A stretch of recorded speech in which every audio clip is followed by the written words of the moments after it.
इस वीडियो में हम कवर करने वाले हैं रिवोल्यूशनरी एक्टिविटीज मूवमेंट से रिलेटेड एमसीक्यूज। 100+ एमसीक्यू हैं।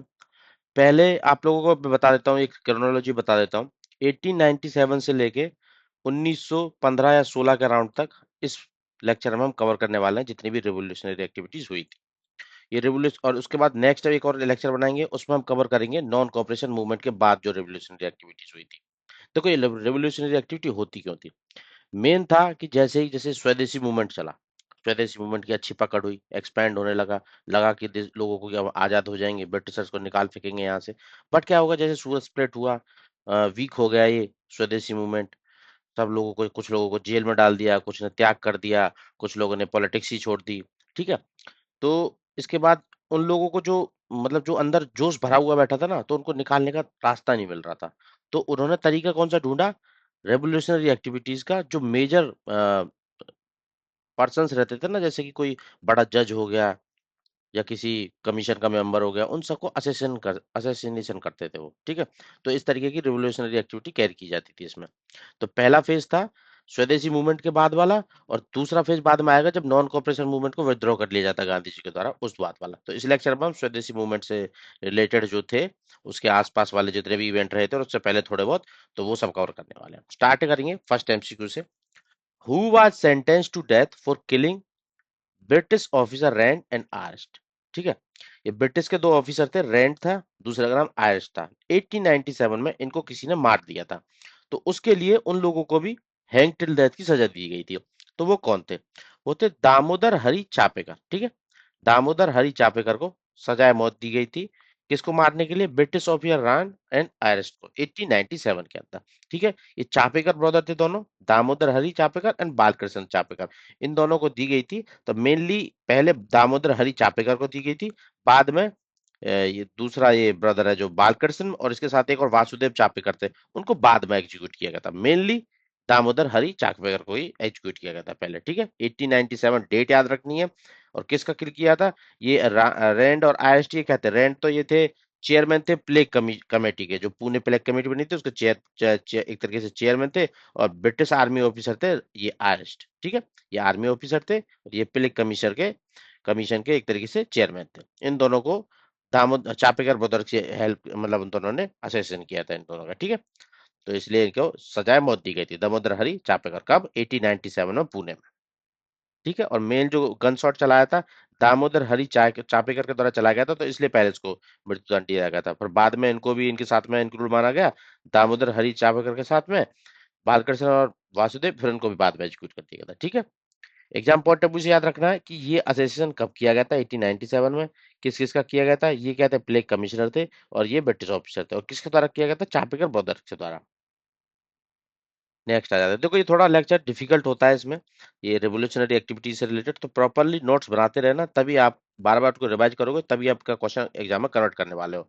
ये राममान इलाज है, इससे ज्यादा इजी कहीं पे मिलेगा नहीं आप लोगों को। ठीक है। जितने ज्यादा क्वेश्चन करोगे उतनी ज्यादा प्रोबेबिलिटी आपकी बढ़ जाती है इस क्वेश्चन को कन्वर्ट करने की एग्जाम के अंदर। First revolutionary incident after the revolt of 1857, मतलब 1857 की क्रांति के बाद पहला रेवोल्यूशनरी इंसिडेंट देखने को कहाँ मिलता है, जिसमें एक ब्रिटिश ऑफिसर की डेथ होती है। तो यही 1897 की जो किलिंग थी, ये चेयरमैन रैंड और एरेस्ट की पुणे में, तो यही पहला इवेंट था जिसमें ब्रिटिश ऑफिसर की डेथ देखने को मिलती है पुणे के अंदर, आफ्टर रिवॉल्ट ऑफ 1857। और किसने मारा था, चापेकर ब्रदर्स ने मारा था। ठीक है। दोनों के रोल याद रखने। Neelkanth Brahmachari was the founder of which revolutionary organisation. Neelkanth Brahmachari के द्वारा कौन सी ऑर्गेनाइजेशन फाउंड की गई थी, साउथ में फाउंड की गई थी। ऑर्गेनाइजेशन का नाम था भारत माता एसोसिएशन। ठीक है। भारत माता एसोसिएशन एक रेवोल्यूशनरी ऑर्गेनाइजेशन थी, नीलकंठ ब्रह्मचारी के द्वारा फाउंड की गई थी 1910 में मद्रास प्रेसिडेंसी के अंदर। ठीक है। पर्पज क्या था, किल द इंग्लिशमैन, एक तरीके से ब्लड ओथ ली जाती थी इनके इस ऑर्गेनाइजेशन के अंदर, कि अंग्रेजों को मार भगा देंगे यहाँ से। ठीक है। किल द इंग्लिशमैन वाली। नीलकंठ ब्रह्मचारी, ऑर्गेनाइजेशन का नाम भारत माता एसोसिएशन, मद्रास में 1910 के अंदर। और इन्होंने सबसे, इनके द्वारा जो रेवोल्यूशनरी एक्टिविटी ली गई थी ना, वांची ईयर को 1911 में मारा गया था इनके द्वारा। ठीक है। देखो 1911 का टाइमलाइन है, स्वदेशी मूवमेंट के बाद का ही टाइमलाइन है। ठीक है। और एक जनरल भी था इनके द्वारा, ये पब्लिकेशन धर्मन और सनराइज। मित्र मेला, मित्र मेला नासिक में किसके द्वारा फाउंड किया गया था। ठीक है। मित्र मेला नासिक में किसके द्वारा फाउंड किया गया था? सन कितना था? 1899 था जब ये मित्र मेला को फाउंड किया गया था। किसके द्वारा? वीडी सावरकर के द्वारा। वीडी सावरकर के साथ एक भाई भी थे, गणेश दामोदर सावरकर, पर मेन को हेड कौन थे? वीडी सावरकर। मित्र मेला एट 1999 एट नासिक, ठीक है, फाउंड किया गया था। रेवोल्यूशनरी एक तरीके से हाउस था ये 1899 के अंदर। और बाद में यही मित्र मेला ही 1899 वाला था, 1904 में जाके ये अभिनव भारत सोसाइटी का फॉर्म ले लेता है। ठीक है, ये भी याद रखना, कई बार पूछा जाता है कि मित्र मेला बाद में उसका नाम चेंज करके क्या कर दिया गया था? अभिनव भारत सोसाइटी 1904 के अंदर, और मित्र मेला 1909 में। और यहाँ पे कौन कौन थे? वीडी सावरकर, गणेश दामोदर सावरकर, दोनों भाई थे, और मेन हेड कौन थे? वीडी सावरकर। मित्र मेला 1909 में फाउंड किया गया था, उसको रीऑर्गेनाइज किया गया, रीनेम किया गया अभिनव भारत सोसाइटी के नाम से। कब? 1904 के अंदर। अभिनव भारत सोसाइटी थी, इसने इंस्पिरेशन किस रेवोल्यूशनरी ऑर्गेनाइजेशन से ली थी? मतलब ये किससे इंस्पायर्ड थी? अभिनव भारत सोसाइटी किस इंस्पिरेशन कहाँ से ले रही थी? जो मजीनी की जंग इटली के अंदर एक रेवोल्यूशनरी ऑर्गेनाइजेशन थी, वहां से ये इंस्पिरेशन लेती थी। नाम क्या है? Giuseppe Mazzini Young's Italy organisation, revolutionary organisation. कैसे यूथ को रेडिकलाइज करना है, मोबिलाइज करना है against the Britishers. Abhinav Bharat society was linked with assassination of which British official 1909, ठीक है। जो ये मित्र मेला था, बाद में अभिनव भारत बनी, और ये किसके अराउंड अराउंड घूम रही है? वीडी सावरकर और उसके भाई दामोदर सावरकर का, ठीक है। याद रखना है, वीडी सावरकर जो सावरकर ब्रदर्स थे उनके अराउंड घूम रही है। अभिनव भारत, पहले मित्र मेला बोलते थे इसको, ठीक है। इनको एक केस से रिलेटेड है जहां पे इनके द्वारा असेसन किया गया था 1909 में एक ब्रिटिश ऑफिसर का। किस ब्रिटिश ऑफिसर का इनके द्वारा असेसन किया गया था? एएमटी जैक्सन का। और किसके द्वारा किया गया था ये? अगर एग्जाम में क्वेश्चन आता है, एएमटी जैक्सन का असेसिनेशन किया गया था किसी एक पर्सन के द्वारा जो अभिनव भारत सोसाइटी का मेंबर था। वो कौन था? अनंत लक्ष्मण कन्हारे। उस पर भी क्वेश्चन आता है, उसका भी नाम याद रखना है, ठीक है। अनंत लक्ष्मण कन्हारे के द्वारा। किसका? एएमटी जैक्सन का। कब? नासिक में 1909 में। तो इसको नासिक कॉन्स्पिरेसी केस भी बोलते हैं बाद में, ठीक है। नाम याद रखना है, नासिक कॉन्स्पिरेसी केस 1909, अनंत लक्ष्मण कन्हारे, एएमटी जैक्सन का मतलब वो असेसिनेशन किया गया था। और ये किस सोसाइटी से रिलेटेड था? अभिनव भारत सोसाइटी से। और इसी के बाद जो वीडी सावरकर है ना, उनको सेलुलर जेल, काला पानी की सजा होती है। कहाँ पे? अंडमान निकोबार में भेज दिया जाता है उनको काला पानी की सजा के लिए। वीडी सावरकर। किसने असेसिन किया था एएमटी जैक्सन का 1909 के अंदर नासिक में? ये किया था अनंत लक्ष्मण कन्हारे, और अभिनव भारत सोसाइटी के मेंबर थे। After his conviction for revolutionary activities, where was Damodar VD Savarkar was transferred? VD Savarkar को कहाँ पे ट्रांसफर किया गया था? सेलुलर जेल अंडमान निकोबार में, उसको काला पानी की सजा दी थी। ठीक है, कि इनका जो एएमटी जैक्सन ने, एएमटी जैक्सन का असिस्टेंट किया गया है लक्ष्मण कनारे के द्वारा, तो वो इसी की सोसाइटी के मेंबर थे और उन्हीं से इंस्पायर्ड थे, इसीलिए उनको ये सजा दी गई थी, ठीक है। और इस केस को क्या बोलते हैं? कौन सी कॉन्स्पिरेसी बोलते हैं? नासिक कॉन्स्पिरेसी बोलते हैं इसको, ठीक है। वहां पे उसकी डेथ की गई थी, इसलिए असिस्टेंट किया गया था। After the consider the following statement regarding Anushilan Samiti. अनुशीलन समिति से रिलेटेड कुछ एक दो मतलब पॉइंट्स हैं, उनमें से क्या सही है क्या गलत है, ये बताना है इस क्वेश्चन में। तो अनुशीलन समिति, अभी अभी तक हमने क्या पढ़ा था? अभी तक ये ध्यान रखना, अभी तक हमने पढ़ा था सबसे पहले क्या बना था? मित्र मेला। मित्र मेला को एक तरीके से अभिनव भारत सोसाइटी बना दिया था, ठीक है। और वही उससे रिलेटेड कॉन्स्पिरेसी कौन सी थी? एक चार्ट बना के रखना, अभिनव मित्र मेला, फिर अभिनव भारत, वीडी सावरकर, उसका भाई सावरकर, और साथ साथ में इनके द्वारा एएमटी जैक्सन की डेथ की गई थी, कॉन्स्पिरेसी केस, और लक्ष्मण कन्हारे। ये 4-5 पॉइंट नोट कर लोगे तो ये क्वेश्चन इसी के राउंड राउंड घूमता है हमेशा एग्जाम में क्वेश्चन, ठीक है। ये हो गया आप लोगों का। और ऐसे ही जो सबसे पहला टॉपिक क्या कवर कराया था मैंने आप लोगों को? सबसे पहले किसका किसके बारे में बताया? रैंड और आयरिस्ट थे जो प्लेग कमिश्नर वगैरह, वो किसके द्वारा डेथ की गई थी उनकी, और वो किससे रिलेटेड थे, वो भी आपको एक टेबल बना देनी है, ठीक है। नेक्स्ट, अब आगे अनुशीलन समिति, तीसरी समिति है, इसको भी देख लेते हैं। अनुशीलन समिति के फाउंडर कौन थे? सन कौन सा था? 1902 में फाउंड की गई थी, कलकत्ता में फाउंड की गई थी, ठीक है। और इसके फाउंडर कौन थे? प्रमथा नाथ मित्रा। सही बात, एकदम एग्जैक्ट बात है। 1902 में अनुशीलन समिति का फाउंडेशन की गई थी। कलकत्ता मतलब बंगाल के अंदर थी ये, बंगाल के अंदर पहली समिति बनी गई थी। कौन सी? अनुशीलन समिति, 1902 में प्रमथा नाथ मित्रा के द्वारा। और इसी की बाद में एक ढाका ब्रांच बनाई गई थी 1905 के अंदर। किसके द्वारा? पुलिन बिहारी दास के द्वारा।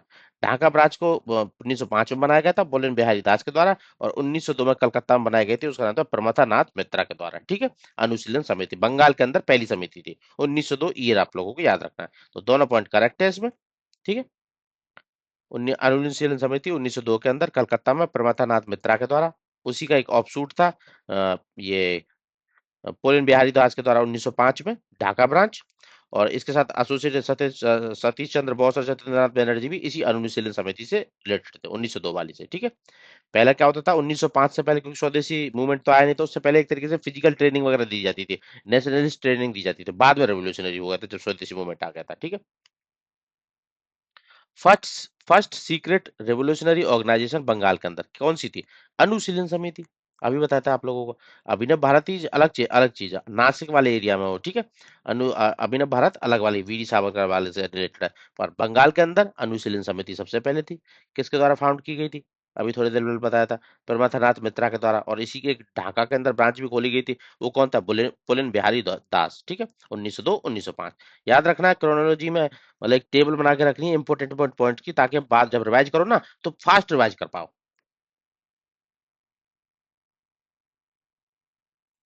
Who among the following was not a member of Anushilan Samiti? अनुशीलन समिति का मेंबर कौन सा नहीं था? देखो, पुलिन बिहार दास नहीं था, क्योंकि इसकी अलग अनुशीलन समिति थी जिसका नाम था ढाका अनुशीलन समिति 1905 में।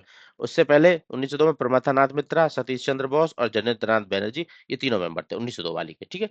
तो ये 1902 वाली के थे, ये 1905 वाली का था, तो इसलिए इसका मेंबर नहीं था। इसकी ढाका अनुशीलन समिति बोलते थे उसको। ढाका अनुशीलन समिति वाज फाउंडेड बाय, अब ये क्वेश्चन ऐसे भी सिंपल आ जाता है, पुलिन बिहारी दास की तरफ फाउंड की गई थी। और ढाका वाले में रीजन में क्यों की गई थी? आप लोगों को मैंने लास्ट लेक्चर में बताया था, जब बंगाल का स्प्लिट हुआ था तो ईस्टर्न बंगाल वेस्टर्न बंगाल ये वाला स्प्लिट हो गया था। ईस्टर्न बंगाल कैपिटल डेक्का वगैरह, ठीक है। वो ढाका वाला रीजन उधर ही चला गया था, तो उस धर्म में मुस्लिम और हिंदू के बीच यूनिटी बनाने के लिए वहां पे अनुशीलन समिति और रेवोल्यूशनरी एक्टिविटी कैरी आउट करने के लिए वहां पे बनाई गई थी पुलिन बिहारी दास के द्वारा, ठीक है। इसलिए जरूरत पड़ी थी वहां पे। जुगांतर पत्रिका, इसके फाउंडर कौन थे? एक पत्रिका चलाई गई थी इन लोगों के द्वारा, ठीक है, जुगांतर पत्रिका। तो इसके फाउंडर थे बरिंद्र कुमार घोष, ठीक है। बरिंद्र कुमार घोष, और ये बरिंद्र कुमार घोष, अरविंदो घोष, ये किस एक तरीके से युगांतर जो ग्रुप था ना, उसी के ही पार्ट थे, ठीक है। युगांतर पार्ट अनुशीलन समिति के ही हिस्से थे ये, ठीक है। जुगांतर पत्रिका इनके द्वारा चलाई गई थी। बरिंद्र कुमार घोष, याद रखना है, बरिंद्र कुमार घोष के द्वारा जुगांतर पत्रिका चलाई गई थी। अरविंदो घोष मत लगा देना क्वेश्चन एग्जाम में आंसर, कंफ्यूजन मत रखना, याद रखना, बरेंद्र कुमार घोष युगांतर पत्रिका के एक तरीके से फाउंड की गई थी इनके द्वारा, ठीक है। और एडिटर कौन थे? भूपेंद्र नाथ दत्ता उसके एडिटर थे, ये भी आप लोगों को याद रखना है। बरेंद्र कुमार घोष के द्वारा युगांतर पत्रिका 1906 में कलकत्ता के अंदर, और भूपेंद्र नाथ दत्ता उसके एसोसिएट थे, एडिटर थे। युगांतर पत्रिका से इनमें से कौन सा रिलेटेड नहीं है? युगांतर पत्रिका से, तो युगांतर पत्रिका से देखो, पुलिन बिहारी दास, ये तो एक तरीके से ढाका अनुशीलन समिति से रिलेटेड है, तो ये नहीं हो सकते, बाकी तीन होंगे। बरिंद्र कुमार घोष, अरविंदो घोष, भूपेंद्र नाथ दत्ता, ये सब तो अनुशीलन समिति के मेंबर ही थे ना, तो उसी की पत्रिका थी ये जुगांतर पत्रिका। तो ये तीनों सही है। पुलिन बिहारी दास ये तो ढाका वाले रीजन में थे जब स्प्लिट हो गया था, तो इनकी ढाका अनुशीलन समिति थी, तो ये इससे रिलेटेड नहीं है, ठीक है। ये is the answer. Indian home rule society London के अंदर किसने फाउंड की थी? इंडिया होम रूल सोसाइटी, ठीक है, इसको इंडिया हाउस भी बोलते थे। लंदन के अंदर फाउंड की गई थी श्यामाजी कृष्ण वर्मा के द्वारा। Indian home rule society, India house भी बोलते थे। और इनके द्वारा एक जनरल भी चला जाता, इंडियन सोशलिस्ट, मतलब जो लोग लंदन वगैरह पढ़ने जाते थे ना, तो वहां पे उन लोगों को एक तरीके से रिवोल्यूशनरी नेशनलिज्म कैरी आउट करने के लिए, ट्रेन करने के लिए उनके द्वारा फाउंड किया गया था, श्यामाजी कृष्ण वर्मा के द्वारा, इंग्लैंड के अंदर London. Indian home rule society, India house भी बोलते थे इसको। न्यूज़पेपर कौन सा था? ये क्वेश्चन पूछ लिया जाता है इंडियन होम रूल सोसाइटी और इंडिया हाउस के अराउंड अराउंड दिल्ली में। Indian sociologist.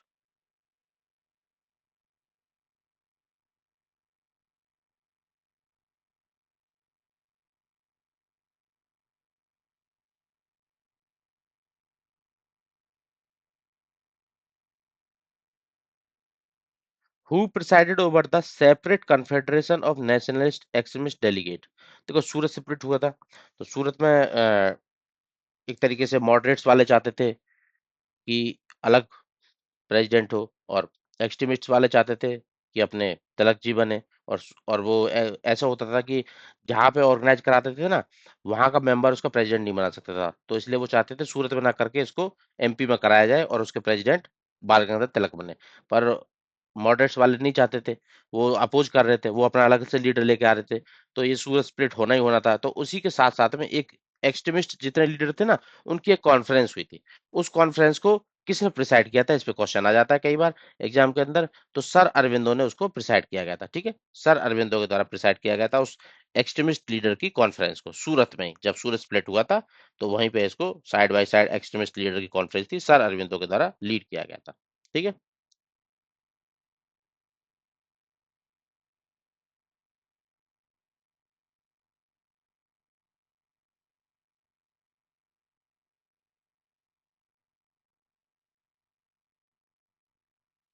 Who is regarded as pioneer of arm revolution movement in Gujarat. Gujarat के अंदर जो आर्म रिवॉल्यूशन हुआ था, उसका पायनियर किसको बोला जाता है गुजरात के अंदर? तो गुजरात के अंदर बोला जाता है सर अरविंदो को। क्यों? क्योंकि इन्होंने बड़ौदा स्टेट सर्विसेज में काम किया था और वहां पे लोगों को एक तरीके से इंस्पायर किया था, ऑर्गेनाइज किया था सीक्रेट सर्विसेज वगैरह चलाने के, रेवोल्यूशनरी सोसाइटी चलाने के लिए। तो इसलिए पायनियर बोला जाता है इनको, रेवोल्यूशन मूवमेंट का गुजरात के अंदर सर अरविंदो को। Khudiram Bose was hanged in which case. Khudiram Bose को किस केस से रिलेटेड मतलब फांसी की सजा हुई थी? कौन सा ऐसा केस कर दिया था खुदीराम बोस ने? Muzaffarpur bomb case. Muzaffarpur bomb case क्या था? ये था कि एक ब्रिटिश जज था, मजिस्ट्रेट था, उस पे उसका नाम था किंग्सफोर्ड।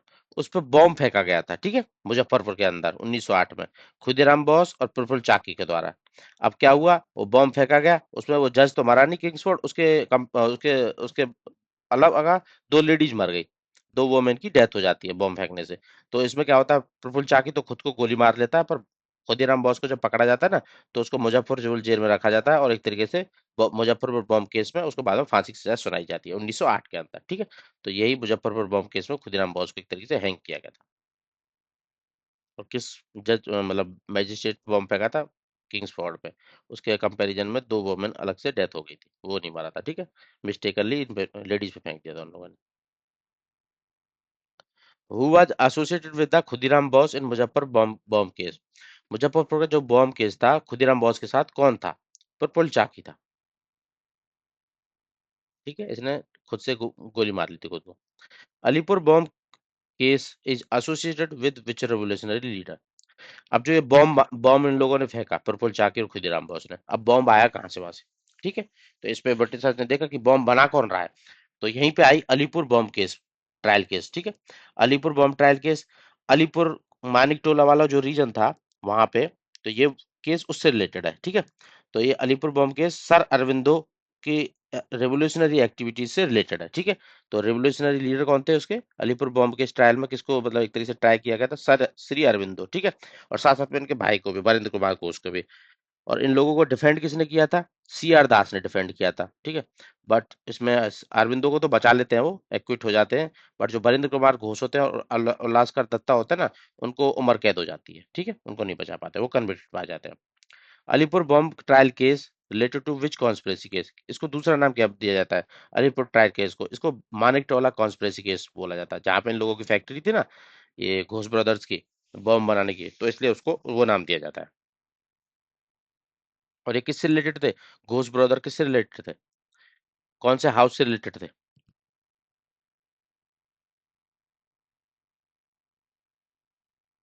हु डिपेंडेड, कौन डिफेंड किया था? सी आर दास। बंगाल के अंदर कौन सा था, बताइए, सोचो। इसलिए मैं बता नहीं रहा हूँ, आप लोगों के टाइम दे रहा हूँ ताकि आप कमेंट करो। रिकॉर्डेड सेशन बेशक है, बट कमेंट करोगे, सोचोगे, तभी पिछला स्टोरी आप लोगों को याद रहेगा, तभी आगे वाला एक तरीके से क्रोनोलॉजी बना पाओगे, नहीं तो क्वेश्चन कन्वर्ट होने वाले हैं नहीं। Alipur bomb case came after attack on which British officer. किस ब्रिटिश ऑफिसर पर अटैक करने की सोच रहे थे? किंग्स फोर्ट पर अटैक करने की सोच रहे थे, बट किंग्स फोर्ट पर नहीं कर पाए थे, किस पे कर दिया था? दो लेडीज पे मार दिया था, ठीक है।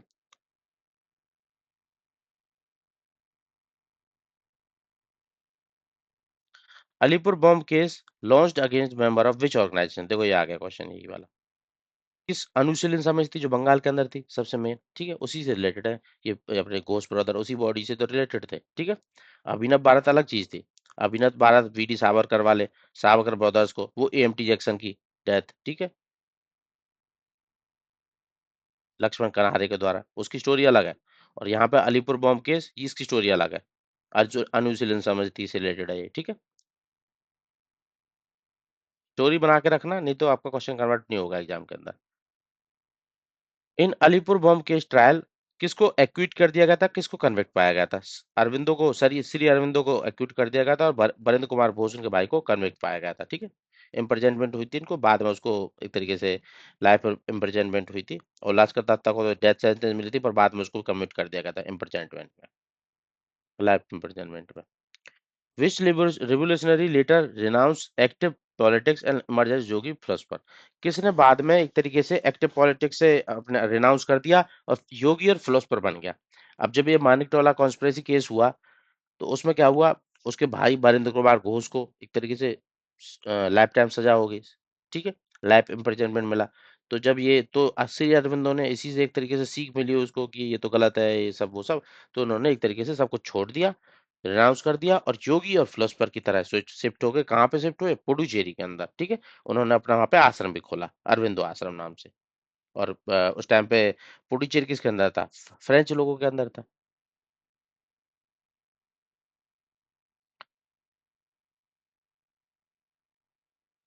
कहाँ पे शिफ्ट हुए थे? पुडुचेरी में शिफ्ट हो गए थे श्री अरविंदो बाद में। Alipur bomb case, Maniktola bomb case, ये सब बोलते हैं जिस केस से रिलेटेड था ये। अंजुमन ए मोहसिबन वतन इन लाहौर। अब यहाँ पे पंजाब लाहौर वाले रीजन के एमसीक्यूज आ गए अब, ठीक है। इनमें यहाँ इस एरिया में कौन लीड कर रहा था रेवोल्यूशनरी एक्टिविटीज को? तो अंजुमन ए मोहिसवन ए वतन इन लाहौर, ये किसके द्वारा फाउंड किया गया था? अजीत सिंह के ग्रुप के द्वारा फाउंड किया गया था, ठीक है। अजीत सिंह के ग्रुप के द्वारा फाउंड किया गया था। अजीत सिंह किसके अंकल थे? भगत सिंह के अंकल थे। 1907 में फाउंड किया गया था, एक्सट्रीमिस्ट एक्टिविटीज के लिए और एंटी ब्रिटिश एजिटेशन के लिए, ठीक है। और इनके द्वारा एक जनरल भी स्टार्ट किया गया था, जनरल का नाम क्या था? भारत माता, ठीक है। इसी ऑर्गेनाइजेशन के अंदर अजीत सिंह के द्वारा, भारत माता याद रखना, भारत माता अजीत सिंह के द्वारा, ठीक है। अजीत सिंह के द्वारा पब्लिश किया गया था। न्यूज़पेपर जनरल कौन सा था? भारत माता। Along with Lala Lajpat Rai, which Punjab leader was deported to Mandalay jail by British in 1907? 1907 में जब फार्मर्स के कुछ इश्यू को लेके लाला लाजपत राय और अजीत सिंह ने ब्रिटिशर्स का अपोज किया था, क्योंकि इन्हीं की वॉइस वहां पे स्ट्रांग, इनकी मतलब इनका पॉलिटिकल वो स्ट्रांग था, दबदबा था इनका। यही लीडर बन के आते थे और एजिटेशन करते थे अंग्रेजों के खिलाफ। तो इन्हीं लोगों को सबसे पहले मैंडले की बर्मा की जेल में 1907 में डिपोर्ट कर दिया गया था, दोनों को, लाला लाजपत राय और अजीत सिंह को, ठीक है, पंजाब वाले एरिया से directly. Nashik conspiracy case is associated with which year? Nashik conspiracy case किससे रिलेटेड है? अब नासिक वाला आप लोगों को मैं अभी थोड़ी देर पहले ही बताया था, क्वेश्चन करवाए थे इसके। नासिक वाला जो सावरकर ब्रदर्स वाले थे, जैक्सन वाला केस था, लक्ष्मण कनारे वाला, तो उसी से रिलेटेड है। 1909 में जब उसकी डेथ की गई थी, ठीक है, तो उसी केस से रिलेटेड है। 1909 की जो किलिंग हुई थी नासिक कॉन्स्पिरेसी में, और 1910 में उनका ट्रायल लिया गया था, ठीक है। बाद में बीडी सावरकर को काला पानी की सजा हुई थी। तो ये 1909 से रिलेटेड है। इंसिडेंट कौन था? एएफटी जैक्सन, जो उसका नासिक का एक तरीके से असेसिन किया गया था अनंत लक्ष्मण कनारे के द्वारा। अमीना बार सोसाइटी का मेंबर था ये। स्पेशल ट्रिब्यूनल ने इनको एक तरीके से हैंग किया गया था इन सबको। अनंत कनारे, कृष्ण गोपाल कर्वे, विनायक देश पांडे को और वीडी सावरकर को सेलुलर जेल में ट्रांसपोर्ट कर दिया गया था, अंडमान निकोबार में। कर्जन विले, लंदन के अंदर, इसको किसने असेसिन किया था? लंदन में असेसिन चल रहा है, ठीक है। तो वहां पे लंदन के अंदर असेसिन किया गया था इसका मदन लाल धींगरा के द्वारा, मदन लाल धीरा के द्वारा। और लंदन के अंदर कौन सी सोसाइटी थी? इसका क्वेश्चन मैं आप लोगों को बताता शुरू में। लंदन के अंदर कौन सी सोसाइटी? इंडिया हाउस थी, ठीक है, श्यामाजी कृष्ण वर्मा वाली। तो उसी का ये मेंबर था। इन्होंने इसी ने, मदन लाल धीरा ने कर्जन विले का एक तरीके से असेसिन किया था, ठीक है। किस हाउस से रिलेटेड था? इंडिया हाउस से। श्यामाजी कृष्ण वर्मा का था जो फाउंड किया गया था, वहां पे इनका इन्होंने असेसिन किया था, मदन लाल धीरा ने। प्राइमरी रीजन क्या था?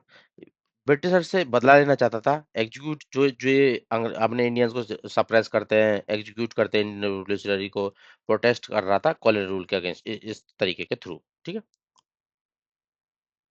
मदन लाल धींगरा, जिसने करजन वेले को असेसिन किया था, किस ग्रुप से लिंक था? इंडिया हाउस से, ठीक, लंदन के अंदर था, श्यामाजी कृष्ण वर्मा वाला। बर्रा डकैती 1908 में कैरी आउट की गई थी, किस रीजन में हुई थी बर्रा डकैती? 1908 वाली। तो बर्रा डकैती हुई थी अपने ईस्ट बंगाल के अंदर, और किसके द्वारा कैरी की गई थी? पुलिन बिहारी द्वास के द्वारा। कैसे? पुलन बिहारी दास की ही जो अनुशीलन समिति थी, ढाका अनुशीलन समिति, उसके द्वारा कैरी आउट की गई थी ये, ठीक है। जब स्प्लिट हो गया था इसका बंगाल का, तो तब उसके बाद मतलब ईस्ट बंगाल और असम के अंदर कौन था, पुलन बिहारी दास, उसके द्वारा ये ईस्ट जो ढाका अनुशीलन समिति थी 1905 में बनी थी, उसके द्वारा ये 12 डकैती कैरी आउट की गई थी, ठीक है, ढाका डिस्ट्रिक्ट में, बंगाल के। A bomb was thrown at viceroy during the ceremonial entry in Delhi. अब देखो यहाँ पे अनुल अनुल कर दिया है। पार्टीशन जो बंगाल का होता है 1911 में अनाउंस कर दिया था कि ये इसको हम अनुल कर रहे हैं, मतलब पार्टीशन नहीं, दोबारा से मर्ज कर दे रहे हैं उनको, ठीक है। तो उसके बाद जब वायसराय सेरेमोनियल एंट्री हो रही थी ना दिल्ली के अंदर, कैपिटल को भी शिफ्ट किया गया था उस टाइम पे साथ साथ में, कलकत्ता से डायरेक्ट दिल्ली। तो उस टाइम पे जब एंट्री हो रही थी ना सेरेमोनियल एक वायसराय की, तो उस पर बॉम्ब फेंका गया था, ठीक है। तो वो वायसराय कौन था, हर्डिंगे टू, याद रखना। अनाउंस किसने किया था, करजन ने स्प्लिट, बट स्प्लिट किसने कैंसिल किया था, हर्डिंगे टू ने, और इसने ही कैपिटल शिफ्ट की थी साथ साथ में कलकत्ता टू दिल्ली। तो दिल्ली में जब एंट्री कर रहे थे तब इन पर बॉम्ब फेंका गया था, हर्डिंगे टू। और इसको कौन सी कॉन्स्पिरेसी बोलते हैं, एग्जाम में अगर आ जाए हर्डिंगे टू पे बॉम्ब फेंका गया था, दिल्ली लाहौर कॉन्स्पिरेसी बोलते हैं इसको, ठीक है, दिल्ली लाहौर कॉन्स्पिरेसी। बॉम्ब किसने फेंका था, बसंत कुमार विश्वास ने फेंका था। और किसकी स्ट्रेटेजी थी, चीफ कॉन्स्पिरेटर कौन था, रास बिहारी बोस था। ये पे क्वेश्चन आता है, चीफ कॉन्स्पिरेटर रास बिहारी बोस। किसने फेंका था, बसंत कुमार विश्वास ने। इसमें इनकी डेथ नहीं हुई थी, इंजरी हो गई थी थोड़ी बहुत, हर्डिंगे की, ठीक है। तो इस कॉन्स्पिरेसी को कौन सा का नाम दिया जाता है, दिल्ली लाहौर कॉन्स्पिरेसी। अभी यहाँ तक आपको मैं बता सकता हूँ, एक तो मानिक टोला कॉन्स्पिरेसी बताया था मैंने को, अलीपुर मानिक टोला कॉन्स्पिरेसी। फिर नासिक कॉन्स्पिरेसी बताया था। अलीपुर मानिक टोला कॉन्स्पिरेसी किससे रिलेटेड थी, बताइए, अनुशीलन समिति से रिलेटेड, ठीक है। उसके बाद मैं आप लोगों को बताया था नासिक कॉन्स्पिरेसी किससे रिलेटेड थी, अभी ना भारत से रिलेटेड। ऐसे ही ये वायसराय वाली बॉम्ब वाली दिल्ली लाहौर कॉन्स्पिरेसी, ठीक है। तो मैच द फॉलोइंग भी क्वेश्चन आ जाते हैं कई बार, तो उस तरीके से याद रखना है। ये तीन याद दे रखा ना, अलीपुर वाली किससे रिलेटेड थी, नासिक वाली अभिनव भारत, अलीपुर वाली अपने अनुशीलन समिति, दिल्ली लाहौर कॉन्स्पिरेसी बम फेंका गया था राजा पे जब दिल्ली कैपिटल शिफ्ट की गई थी वायसराय के ऊपर, हर्डिंग टू के ऊपर। मानिक टोला इसी को बोलते थे, अलीपुर वाली को ही। तो ऐसे क्वेश्चन आते हैं मैच द फॉलोइंग में भी, तो आपको तैयार रहना पड़ेगा। चीफ कॉन्स्पिरेटर रासबिहारी बॉयस और बॉम्ब बसंत कुमार विश्वास के द्वारा फेंका गया था। कुछ भी क्वेश्चन पूछा जा सकता है। जब ये 1912 का इंसिडेंट हुआ था तो बॉम्ब किसने फेंका था और कॉन्स्पिरेटर कौन था, बसंत कुमार विश्वास ने फेंका था और कॉन्स्पिरेटर रासबिहारी बॉस था। तो इसको किस बॉम्ब अटैक को 1912 को किस केस के थ्रू देखा जाता है, ठीक है। तो इसको देखा जाता है हार्डिंगे बॉम्ब केस के नाम से, ठीक है, Hardinge bomb case, Hardinge two पे बॉम्ब फेंका गया था। Whom the following was not hanged in Hardinge bomb case. Hardinge bomb case में किसको हैंग नहीं किया गया था, कौन भाग गया था, कभी नहीं पकड़ा जाता था, रासबिहारी बॉस। रासबिहारी बॉस भाग गया था, बाकी अमीर चंद, बालमुकुंद, अवध बिहारी, इन तीनों को हैंग कर दिया गया था। आपसे याद रख लेना, अमीर चंद, अवध बिहारी, बालमुकुंद, तीनों को हैंग किया गया था, रासबिहारी बॉस नहीं पकड़ा गया था।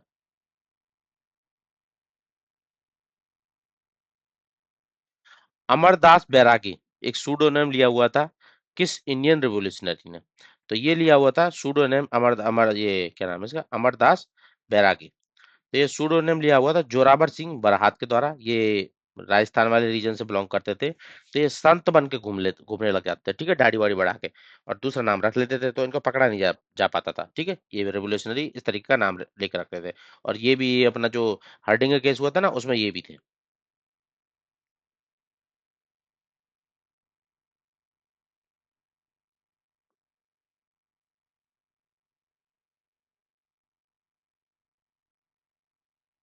गदर पार्टी से रिलेटेड देख लेते हैं, गदर पार्टी से कैसे क्वेश्चन आते हैं, ठीक है। गदर पार्टी एक तरीके से स्टेब्लिश कब की गई थी, 1913 में स्टेब्लिश की गई थी। कहाँ पे स्टेब्लिश की गई थी, सैन फ्रांसिस्को के अंदर, ठीक है, यूएसए के अंदर। और इसका लीडर, फाउंडर लीडर कौन था, लाला हरदयाल। प्रेसिडेंट कौन था, सोन सिंह बकना। क्वेश्चन कुछ भी आता है, प्रेसिडेंट पूछ लेता है और फाउंडर लीडर को पूछ लेता है। 1913 में कहाँ पे, सैन फ्रांसिस्को के अंदर। और लीडर, फाउंडर कौन था, लाला हरदयाल। एक आश्रम कौन सा था, युगांतर आश्रम, ठीक है। अब मैं तो कुछ क्वेश्चन इससे रिलेटेड ही कराऊंगा सारे के सारे। गदर पार्टी पे कहाँ कहाँ से क्वेश्चन आते हैं। हेडक्वार्टर कहाँ पे इसका रखा गया था, गदर पार्टी का हेडक्वार्टर रखा गया था सैन फ्रांसिस्को युगांतर, युगांतर आश्रम जिसको बोलते थे, डी आंसर। 1913 में बॉडी फॉर्म हुई थी, ठीक है। यूएसए सैन फ्रांसिस्को में इसका हेडक्वार्टर था। ऑफिशियल न्यूज़पेपर कौन था गदर पार्टी का, गदर, वीकली पब्लिश होता था, ठीक है, गदर। फिर मैच द फॉलोइंग का एक क्वेश्चन आ सकता है कि भाई इसमें इतने सारे मेंबर थे, किसका क्या रोल था, इस पर क्वेश्चन आ सकता है। तो लाला हरदयाल क्या थे? लाला हरदयाल फाउंडर थे इसके, और साथ ही साथ लाला हरदयाल जो उसका न्यूज़पेपर था ना, क्या बोलते हैं, गदर, उसके एडिटर भी थे, ठीक है। मेन फाउंडर थे, एडिटर थे उस न्यूज़पेपर के। सोन सिंह भगना क्या थे? ये पहले प्रेसिडेंट बनाए गए थे, जो ये गदर पार्टी बनाई है ना, इसके पहले प्रेसिडेंट बने थे ये, ठीक है, सोन सिंह भगना। करतान सिंह साराभा क्या थे? करतान सिंह साराभा थे एक तरीके से मैनेजिंग पंजाब, पंजाबी जो एडिशन इसका था ना, ये पंजाब के अंदर एक्टिव थे, तो उसका पंजाबी एडिशन निकालते थे गदर न्यूज़पेपर का, ठीक है। और मौलवी बरकतुल्लाह, ये थे प्रोविजनल गवर्नमेंट काबुल के अंदर, ठीक है, ये मुस्लिम थे, तो ये काबुल के अंदर प्रोविजनल गवर्नमेंट के द्वारा उससे एसोसिएट थे ये, ठीक है। तो लाला हरदयाल एक तरीके से एडिटर भी थे और फाउंडर भी थे न्यूज़पेपर के। सोहन सिंह भकना पहले प्रेसिडेंट थे। करतान सिंह सराभा ये पंजाब के अंदर पंजाबी लैंग्वेज में न्यूज़पेपर को निकालते थे, ठीक है। और मौलवी बरकतुल्लाह ये काबुल के अंदर एक्टिव थे, वहां पर इन्होंने प्रोविजनल गवर्नमेंट बनाई थी इंडिया के, ठीक है। मौलवी बरकतुल्लाह। मैच द फॉलोइंग में क्वेश्चन आते हैं, तो उस तरीके से मैंने कन्वर्ट कराया, ठीक है। Who the following was the founder and chief ideology of Ghadar party? Founder कौन था? लाला हरदयाल। और सोहन सिंह भकना क्या था? First president. Main activities and influence of Ghadar party were mainly spread along the, मतलब जो एक्टिविटीज कहाँ पे मेनली फैलती थी? पैसिफिक कोस्ट ऑफ नॉर्थ में, नॉर्थ अमेरिका के अंदर एक्टिविटी है पैसिफिक कोस्ट पे, पैसिफिक सी की तरफ, मतलब अमेरिकन जो आइलैंड है उसमें वेस्ट की तरफ, और पैसिफिक सी की तरफ ईस्ट की तरफ, ठीक है। और मेजरली ये यूएसए और कनाडा का कुछ पार्ट था ना, कैलिफोर्निया, ब्रिटिश कोलंबिया, वहां पे ये एक्टिव थी गदर न्यूज़पेपर के अंदर। Who among the following established Indian independence league brought out the publication free Hindustan? ठीक है, तो ये भी इसी मेंबर था, गदर पार्टी का ही मेंबर था ये भी एक। इन्हीं के द्वारा एक तरीके से इंडियन इंडिपेंडेंस लीग फाउंड की गई थी, और साथ साथ में एक पब्लिकेशन फ्री हिंदुस्तान साथ साथ में लाया गया था। तो तारकनाथ दास थे, ठीक है, तारकनाथ दास के द्वारा इंडियन इंडिपेंडेंस लीग, आईआईएल जिसको बोलते थे, और फ्री हिंदुस्तान पब्लिकेशन किया जाता था, तारकनाथ दास। तारीख हिंद एक हिस्टोरिकल वर्क गदर पार्टी से रिलेटेड किसके द्वारा ऑथर किया गया था? तो ये ऑथर किया गया था भाई परमानंद के द्वारा, तारीख हिंद, ठीक है। और पिछला क्या था? Indian independence league free Hindustan publication by Taraknath Das. Mastermind कौन था गदर अपराइजिंग का 1915 के अंदर? इंडिया में कौन एक्टिव था बताइए? मैंने आप लोगों को पता पंजाबी एडिशन कौन लिखता था? तो मास्टरमाइंड किसको बोला जाता है? मास्टरमाइंड था रास बिहारी बॉस। इसी ने प्लानिंग की थी कैसे वहां पे जो पंजाब के अंदर जो आर्मी वगैरह है उस पर रेड करेंगे, उसको लूट के फिर अपना स्टार्ट कर देंगे युद्ध वगैरह, ठीक है। तो मास्टरमाइंड किसको बोला जाता है? रास बिहारी बॉस को बोला जाता है 1915 में। चीफ कोऑर्डिनेटर था इसका, ठीक है। डेट कितनी रखी गई थी आर्म रिवोल्ट की पंजाब में जो गदर पार्टी के द्वारा किया जाने वाला था? तो डेट रखी गई थी 21 फरवरी 1915। बट क्या था इनमें से, ये गदर पार्टी के अंदर उन्होंने, अंग्रेजों ने अपना बंदा बंदा छोड़ रखा था, वो इसका मेंबर बन गया था। उसने सारा का सारा डेटा वगैरह लीक कर दिया, लीकेज कर दी इन्फॉर्मेशन। तो उससे जिससे पहले अटैक कर पाते, आर्म रिवोल्ट कर पाते, उससे पहले इनको पकड़ लिया गया। अब वो कौन था जिसने लीक किया था प्लान? कृपाल सिंह। कृपाल सिंह चीटर था, इनको चीट कर गया। Who among the following was executed for role in Ghadar uprising? Ghadar uprising में रोल के लिए किसको एग्जीक्यूट किया गया था? गदर अपराइजिंग में रोल के लिए जो मेनली पंजाब के अंदर जो एडिटर था, जो के न्यूज़पेपर गदर को एडिट करता था, उसी को एग्जीक्यूट किया गया था। कौन था? मैंने आप लोगों को मैच द फॉलोइंग क्वेश्चन बताया था जब, करतार सिंह साराभा, उसको एग्जीक्यूट किया गया था इसमें, ठीक है। रास बिहारी बोस क्या था इंडिया में मेन जो प्लानर था ये अपराइजिंग के लिए, ठीक है, 1915 का जो प्लान बनाया था। लाला हरदयाल कौन था?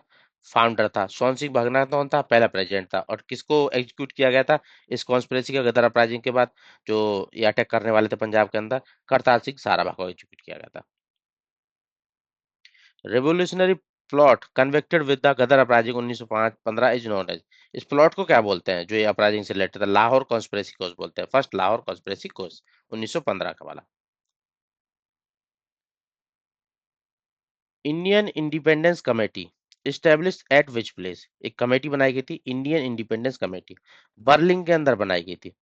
जब ये मतलब वर्ल्ड वॉर वन चल रहा था ना उस टाइम पे, अंग्रेज मतलब वो जर्मनी वालों की हेल्प लेके जिमर पेन प्लान बना के अंग्रेजों को देश से बाहर निकालने के लिए ये कमेटी बनाई गई थी, बर्लिन के अंदर बनाई गई थी, ठीक है। जर्मनी वालों से हेल्प लेना चाहते थे वर्ल्ड वॉर 1 में ये इंडियन इंडिपेंडेंस कमेटी, ठीक है, इंडिया के इंडिपेंडेंट करने के लिए कमेटी बर्लिन के अंदर बनाई गई थी जर्मनी में, वर्ल्ड वॉर 1 के दौरान जर्मनी लोगों से हेल्प लेने के लिए, रिवोल्यूशनरी एक्टिविटी कैरी आउट करने के लिए, ठीक है।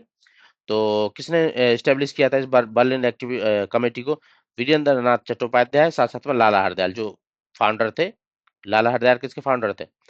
गदर पार्टी के, ठीक है। उसके साथ वीरेंद्र चट्टोपाध्याय, इन दोनों ने मिलकर इंडियन इंडिपेंडेंस कमेटी बर्लिन में फाउंड की गई थी। फिर जिमरमैन प्लान पे भी क्वेश्चन आ जाते हैं, वर्ल्ड वॉर 1 के दौरान ही प्लान किया गया था ये जिमरमैन प्लान। तो जिमरमैन प्लान क्या था कि जर्मनों की हेल्प लेके, उनके आर्म वगैरह लेके इंडिया में आएंगे और अंग्रेजों को बाहर निकाल देंगे, ठीक है। तो जिमरमैन प्लान एक तरीके से arm revolt in India against the British insight करना, ठीक है। ये इसका मेन पर्पस था। और जिमरमैन कौन था? जिमरमैन एक तरीके से जर्मन फॉरेन सेक्रेटरी था, उसने ये प्लान बनाया था, इन लोगों को दिया था, ठीक है। What was the other name of India independence committee? India independence committee का दूसरा नाम क्या था? बर्लिन में थी तो बर्लिन कमेटी रख देंगे नाम उसका। सही बात है, सी आंसर हो गया। रेवोल्यूशनरी स्लोगन, अमर मोर्बो, अमरा मोर्बो जगत जगवे, we shall die to awaken the nation, English में ऐसा लगा रहता है। ये किसके द्वारा बोला गया था? जतेंद्र नाथ मुखर्जी, बागा जतीन जिसको बोलते हैं, उसके द्वारा लिखा गया था ये, ठीक है। अमर मरबो जगत जगबो, we shall die to awaken the nation, इसके द्वारा ये एक तरीके से स्लोगन दिया गया था, ताकि वो एक तरीके से कैटलिस्ट का काम करेगा। हम लोगों की जब हमको मारा जाएगा ना, तब लोग सब जगेंगे और मास अवेकनिंग होगी, तो इसलिए उन्होंने ये स्लोगन दिया था। Bagha Jatin a prominent leader of which revolutionary organisation, किस ऑर्गेनाइजेशन से रिलेटेड थे? बागा जतन जुगांतर पार्टी से, ठीक है, जुगांतर पार्टी से रिलेटेड थे। Jatendra Mukherjee central figure in which conspiracy, कौन सी कॉन्स्पिरेसी में पार्टिसिपेट किया था वर्ल्ड वॉर 1 में? जुगांतर पार्टी से बिलोंग थे। तो इनके द्वारा एक इंडो जर्मन कॉन्स्पिरेसी थी, उसमें उसमें इन्होंने पार्टिसिपेट किया था, ठीक है। बैटल ऑफ बालासोर में किसकी मृत्यु हो गई थी? बाघा जतीन की मृत्यु हुई थी, ठीक है। इनके द्वारा ये बैटल ऑफ बालासोर किया गया था अंग्रेजों के खिलाफ 1915 में। मतलब इन्होंने और इसके एसोसिएशन में मिलकर एक तरीके से फ्रंटल बैटल अगेंस्ट किया था ब्रिटिश फोर्स के साथ में, ठीक है। तो वहां पे इनको काबा आए तो उनमें इसकी डेथ हो गई, बाघा जतीन की। बाघा बाघा जतीन क्यों बोलते हैं इसको, बाघ का टाइटल क्यों दिया जाता था? क्योंकि इन्होंने एक डैगर से एक बाघ को मार दिया था, गांव वालों की बचाया था। Nationalist and spiritual thinker who deeply influence Bagha Jatin, Bagha Jatin किस नेशनलिस्ट और स्पिरिचुअल थिंकर से इन्फ्लुएंस थे? स्वामी विवेकानंद और श्री अरविंदो, इन दोनों से वो स्पिरिचुअल एक तरीके से इन्फ्लुएंस थे।